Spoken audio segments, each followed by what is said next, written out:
सालों पहले गुमथा गांव में रहने वाला एक किसान काफी दुखी था। वो अपनी जीवन की छोटी छोटी परेशानियों को लेकर उदास रहता था और अपने दुख के बारे में लोगों को बताता फिरता था। एक दिन उसे किसी ने सलाह दी कि तुम गौतम बुद्ध के पास चले जाओ, वे तुम्हारी समस्याओं का कोई ना कोई हल जरूर निकल देंगे। उस व्यक्ति की बात सुनते ही दूसरे दिन वो किसान सीधे महात्मा बुद्ध के पास पहुंच गया।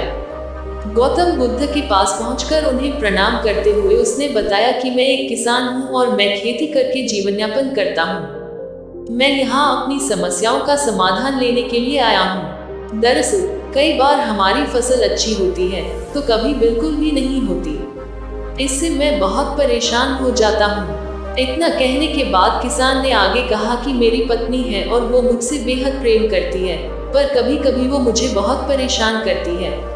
उससे मैं तंग आ गया हूँ और कभी कभी लगता है कि अगर वो मेरे जीवन में नहीं आती तो मैं कितने अच्छे से रहता। इस तरह वह अपनी सारी परेशानियां महात्मा बुद्ध को सुनाता रहा और वो उसकी बातें सुनते रहे। जब तक किसान बात कर रहा था तब तक गौतम बुद्ध एक शब्द भी नहीं बोले। वो बस ध्यान से किसान की ही बातें सुन रहे थे। परेशानी बताते हुए किसान बोलता है कि मेरा एक बच्चा भी है। वो है तो काफी अच्छा, पर कई बार मुझे परेशान करता है और मेरा कहना नहीं मानता। उसके ऐसे व्यवहार से मुझे लगता है कि वो मेरा बच्चा नहीं है। ऐसा कहते हुए किसान अपनी सारी परेशानी को बताता गया। इस तरह किसान ने अपने जीवन का सब कुछ जो उसे सताता था और दुखी करता था वो गौतम बुद्ध को बता दिया। अब किसान के पास उन्हें बताने के लिए कुछ भी नहीं बचा और उसका मन काफी हल्का हो गया। महात्मा बुद्ध से सब कुछ कहने के बाद वो उनसे अपनी परेशानियों के समाधान की उम्मीद लगाए बैठ था। काफी देर तक गौतम बुद्ध के जवाब का इंतजार करने के बाद बेसब्र होकर किसान ने ऊंची आवाज में महात्मा बुद्ध से पूछा, क्या आप मेरी समस्याओं को लेकर कुछ नहीं कहेंगे? तब गौतम बुद्ध बोले, मैं तुम्हारी किसी तरह से भी मदद नहीं कर सकता। किसान ने महात्मा बुद्ध से ऐसे जवाब की उम्मीद नहीं की थी। वो उनका जवाब सुनकर हैरान हो गया।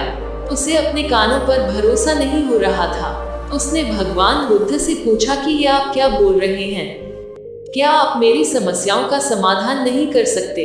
मैंने सुना है कि आप सभी की समस्याओं का समाधान करते हैं, तो मेरी समस्याओं का क्यों नहीं करेंगे? महात्मा बुद्ध इस बात पर किसान से कहते हैं कि आपके जीवन में जितनी कठिनाइयां हैं उतनी हर किसी के जीवन में होती है और सबको अपनी छोटी समस्याएं भी बड़ी लगती हैं। आपके जीवन में कोई ऐसी समस्या नहीं है जो दूसरों को न हो। हर व्यक्ति को अपने जीवन में सुख दुख का सामना करना पड़ता है। हम चाहे जितनी भी कोशिश कर लें, लेकिन हमारे जीवन में सुख और दुख दोनों आएंगे ही आएंगे। कई बार हमारे अपने हमें बेगाने लगने लगते हैं, तो कई बार ही बेगाने हमें अपने लगने लगते हैं। सभी का जीवन ऐसी समस्याओं से घिरा हुआ है जिसका कोई समाधान नहीं है। अगर किसी के जीवन से एक समस्या जाती है तो दूसरी समस्या आ जाती है। ऐसे में तुम एक समस्या का आज समाधान कर लोगे तो तुम्हें कल दूसरी समस्या का सामना करना पड़ेगा। यही जीवन का एक अटल सत्य है। बुद्ध की बातें सुनकर किसान को गुस्सा आ जाता है और वो उन्हें बोलता है कि लोग आपको महात्मा कहते हैं। मैंने लोगों से ये भी सुना है कि आप सबकी परेशानी दूर करते हैं, पर मेरी समस्या का निवारण करने के बजाय आप मुझे फिजूल की बातें बता रहे हैं। मैं आपके पास बहुत उम्मीद लेकर आया था, पर अब मुझे लग रहा है कि आपके पास मेरा आना व्यर्थ हुआ। मैंने जो भी आपके बारे में सुना था वो सब झूठ है। महात्मा बुद्ध को इतना कहकर किसान वहां से जाने लगता है। तभी उससे भगवान बुद्ध कहते हैं कि तुमने जो समस्याएं बताई हैं उनका मैं समाधान नहीं कर सकता, पर मैं तुम्हारी दूसरी परेशानी का निवारण कर सकता हूँ। बुद्ध की बातें सुनकर किसान हैरान हो गया और बुद्ध से कहता है कि मैंने जो समस्या बताई उसके अलावा मुझे कोई और समस्या नहीं है, और है भी तो मुझे उसका ज्ञान क्यों नहीं है? बुद्ध उनसे कहते हैं कि आपकी समस्या यह है कि आप नहीं चाहते हैं कि आपके जीवन में किसी तरह की समस्या हो।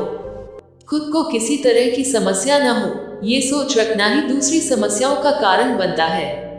आपको यह स्वीकार कर लेना चाहिए कि हर व्यक्ति के जीवन में किसी न किसी तरह की समस्या होती है। ये सोचना छोड़ दो कि आप इस दुनिया के सबसे दुखी इंसान हो। आपको अपने आसपास के लोगों को देखना चाहिए, क्योंकि बाकी लोग भी किसी न किसी चीज से परेशान और दुखी हैं। जीवन में सुख और दुख आकर ही रहेंगे, उसे कोई नहीं बदल सकता। बस तुम्हें दोनों ही स्थिति में खुद को काबू में रखना होगा। इससे दुख का असर तुम पर ज्यादा नहीं होगा। ऐसे में तुम्हें यह सोचना छोड़ना होगा कि तुम्हारे जीवन में समस्या न हो, तभी तुम हर समस्या का आसानी से सामना कर पाओगे। बुद्ध की बातें सुनकर किसान उनके पैरों पर गिर गया और उनसे माफी मांगने लगा।